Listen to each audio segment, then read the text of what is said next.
Alright, this is part two. I left off into the other vision after I see the tanks burst into flames and stuff and turn into ashes instantly. The second part of the vision, I seen myself, but I was wearing all white. I had a vest, no shirt, white boots with blue belt ribbon, whatever you call it, wrapped around the white boot sandal things, and also I had a blue sash. And then I had on that vest and on the clothes like blue trim and stuff like that. But the clothes were glowing like white. It was like if you ever put like a flashlight underneath your finger and stuff like that, and how it illuminates. You know, it was like this, but it was pure white light coming out. Also, I had a white sword, and then the metal of the sword was very like a mirror, you know. But also that glue. And I remember I was protecting people, and too, I could see like other people in white protecting like you know, innocent people. Where I was at, it was like looked like Africa or something like that, protecting these innocent you know, people from like demons and other wicked people. But the wicked people couldn't see those demons, you know. So I had no idea what was said, you know. So I didn't want to tell nobody. I didn't tell my mother. I didn't tell nobody. Because I thought everybody was going to think I was crazy. Keep in mind, I read the scriptures in secret. So I kept it to myself. So the next day, the next night, you know, after I finished reading the scriptures, I was paralyzed. But I heard a salesman voice, like someone who's, you know, who's all about that paper, you know what I mean? I call it the professional, the corporate world voice.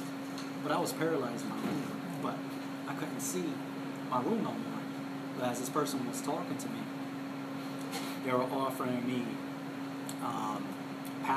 power to literally like take over countries, because when I was younger, that's what I wanted to do. I wanted to change the world.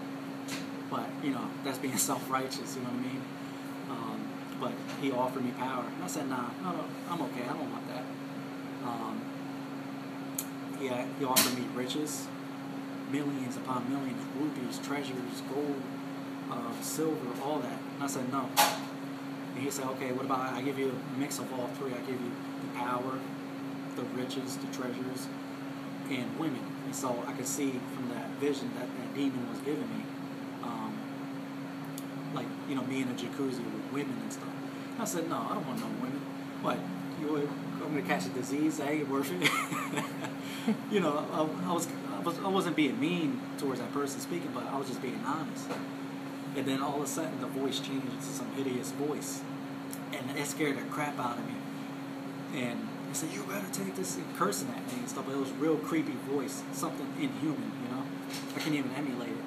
It was raspy but very screechy and scary, you know. And all of a sudden, I just said, "God, save me!" I yelled real loud, and all of a sudden, the vision was gone, and I could move. But at that instant where I couldn't, that vision was disappearing, it looked like someone dropped like red dye into the air. And I could see, like, if you've ever dropped red dye inside like a cup or something, the way it starts small and then expands like that. That's what happened into my room. And so all I could see was pure red like my shirt. And then all of a sudden, you know, I'm right there. I'm like, okay. And I see some guy glowing. He had sandals. Even his skin was glowing. He had, like, his skin color was a little bit darker than mine. It's like, let's say, dark olive, or light olive. But this tan guy was glowing. His sandal straps was glowing. His white gown, clothes, whatever you want to call it, was glowing. All I could see was from the knee up. But I was too scared to go look up to the face. But at the same time, while I was seeing this, I can hear a lot of people laughing. And at one side of my wall in the room, at that time, I didn't know what was going on, but it was heaven itself open, you know. I see countless, you know, angels just laughing and stuff like that, because I was so scared. I had the covers over my head. That's how scared I was, like a little kid. And I was looking through my two eyes, my little nose popping out, you know what I mean? No, I got a big nose, but, you know. And they were laughing, you know what I mean? But they were rejoicing, and they were clapping their hands, I guess, because I guess that was a test, you know what I mean? And I refused it all. And so was scared. I thought I was going to die that day, you know, to go to heaven. So I said, God, don't take me yet. Don't take me yet. I want to say goodbye to my mom and my brother. And so all of a sudden, the light and the angels and the wall that had heaven open disappeared. So I hurried up and ran to the living room because I was scared. I thought I was going to die that day. And then I went to the living room. And then there in the living room, I went to rest, prayed. I said, God, you know, don't take me in. Let me say goodbye to my mom and my brother. And now it's probably like 4 o'clock now, 5 o'clock. And you know, they're asleep. I didn't want to wake them. So all of a sudden, heaven opens again. And then there goes that same angel in my room who was there earlier, standing. And they were laughing again, like, you know, because, you know, they seen because I was a child in the Lord at that time. And I was like, I'm talking about baby. I was scared. And so I was like, Lord, no, not yet, not yet, not yet. That's what I said. I pleaded. And so I hurried up and left. And, before I hurried up and left, they hurried up and left. They disappeared themselves, and I hurried up and left the room because I was scared. So I was like, okay, so they're not going to come follow me in this one. So I went to the other part living room because we have a living room for, you know, guests, and then we got living room just for decorations, you know, the furniture nobody sits on, you know. And so I sat in the living room that no one sits in for looks. Same exact thing happened. And so I prayed. I said, Lord, not yet. Don't take me yet. You know, I want to say goodbye. I want to go, but I want to say goodbye, you know.